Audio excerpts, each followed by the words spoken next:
500નું bundle આપવાના નામે મહિનાના દાગીના પડાવનાર અમદાવાદના 3 ઠગને ક્રાઇમ બ્રાન્ચે પાણીગેટમાંથી ઝડપી પડ્યા હતા।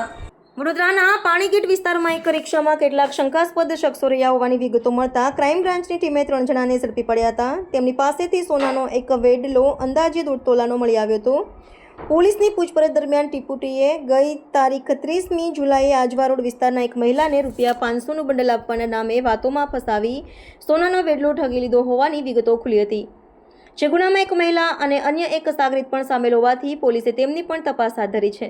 નામ રાહુલ ધનાભાઈ રાઠોડ, ખોડિયારનગર 3, સરદારનગર અમદાવાદ, મહેશ હરિભાઈ સોલંકી, સૂતર કારખાના પાસે નરોડા અમદાવાદ અને પૂનમ રાજુભાઈ રાઠોડ ભરવાડવાસ કુબેર ભવન અમદાવાદ હોવાનું ખુલ્યું હતું।